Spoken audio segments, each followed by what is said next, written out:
Kalau kalian pernah pakai HP Nokia, Sony Ericsson, Samsung, atau HP tombol lainnya, ada satu nama yang kemungkinan besar pernah nongol di layar HP kalian, yaitu Webtrick. Buat generasi sekarang, nama ini mungkin kedengeran asing. Tapi buat pengguna HP jadul, Webtrick pernah jadi salah satu website paling sering dikunjungin. Tapi sebenarnya seberapa populer Webtrick di masa kejayaannya? Kenapa situs ini bisa jadi tujuan utama pengguna HP Java dan Symbian? Dan setelah Android ngubah segalanya, gimana nasib Webtrick sekarang? Semuanya kita bahas di Flashback Kintekno.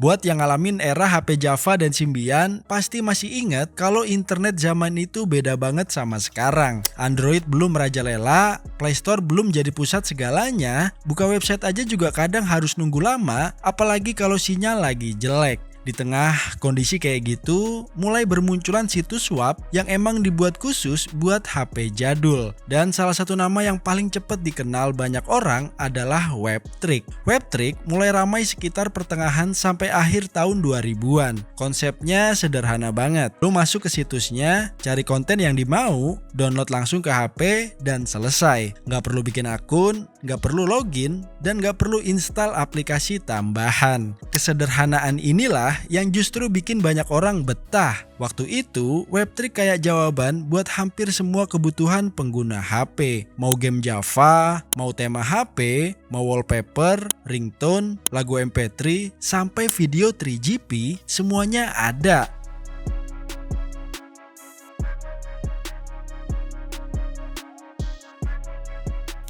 Yang bikin Webtrick cepat populer juga bukan cuma karena koleksinya lengkap, tapi karena situsnya ringan banget. Bahkan HP dengan browser sederhana masih bisa buka dengan lancar. Mereka juga paham kalau spesifikasi HP setiap orang beda-beda. Makanya banyak file yang disediain dalam berbagai ukuran dan resolusi. Jadi pengguna tinggal pilih mana yang paling cocok buat HP mereka.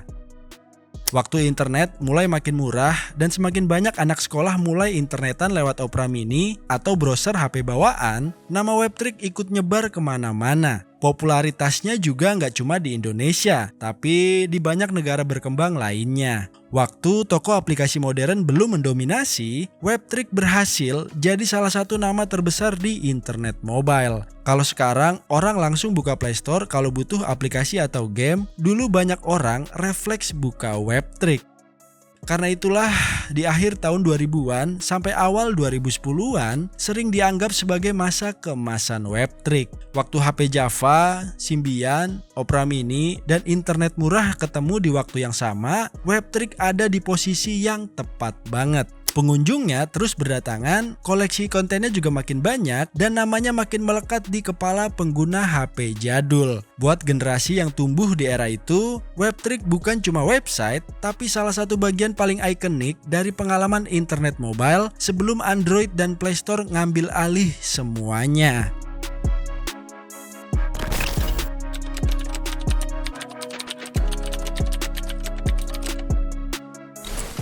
Menariknya, Webtrick sebenarnya nggak sendirian. Waktu itu ada banyak situs yang mirip-mirip. Tapi Webtrick punya keunggulan unik dibanding pesaingnya. Mereka fokus ke kesederhanaan. Banyak situs lain kerasa lebih rumit atau lebih berat waktu dibuka. Sedangkan Webtrick tetap pertahanin tampilan yang sederhana dan cepat. Makanya di Indonesia dan banyak negara berkembang, nama Webtrick jauh lebih familiar dibanding beberapa pesaingnya. Terus datanglah Android dan pelan-pelan dunia berubah.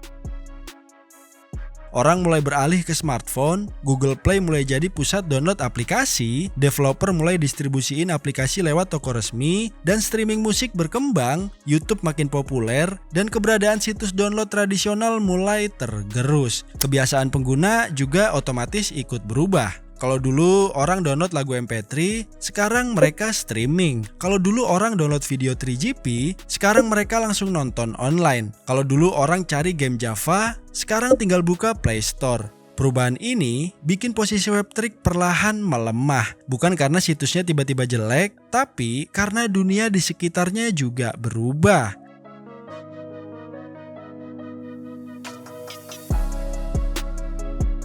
Walaupun begitu, Web3 ternyata belum benar-benar hilang. Banyak situs era HP Java udah lama tutup atau terlupakan. Tapi Web3 masih bertahan sampai sekarang. Bahkan situs masih nerima traffic yang cukup besar dari berbagai negara. Data analitik web tahun 2026 nunjukin Web3 masih dapetin ratusan ribu kunjungan per bulan. Dengan sebagian pengunjung berasal dari Nigeria, Indonesia, Amerika Serikat, India, dan Bangladesh. Artinya, walaupun nggak sepopuler masa keemasannya, masih ada pengguna yang akses dan masih ada orang yang kenal brand itu. Dan itu luar biasa, apalagi kalau diingat usianya yang udah panjang banget di dunia internet.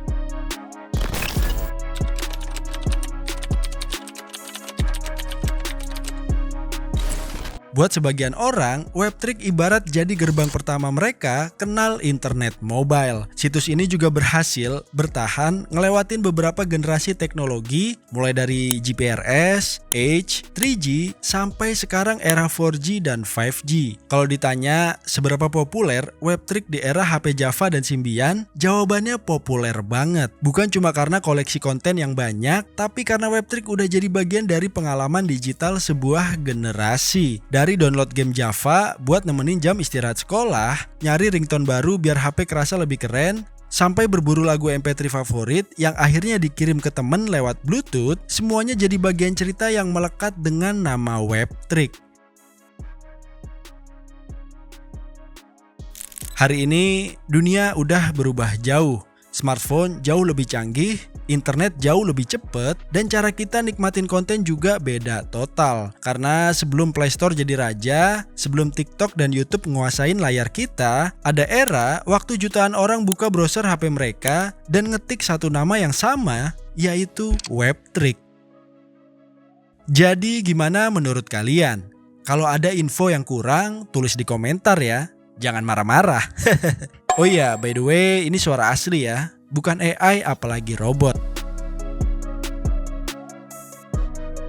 Oke, segitu aja info yang bisa Nayonet sampein di video kali ini. Kalau suka konten kayak gini, boleh komen di bawah ya. Next kita bahas apa lagi nih yang berkaitan sama teknologi dan gadget. Segitu aja info dari Nayonet. Gua Rio, signing out.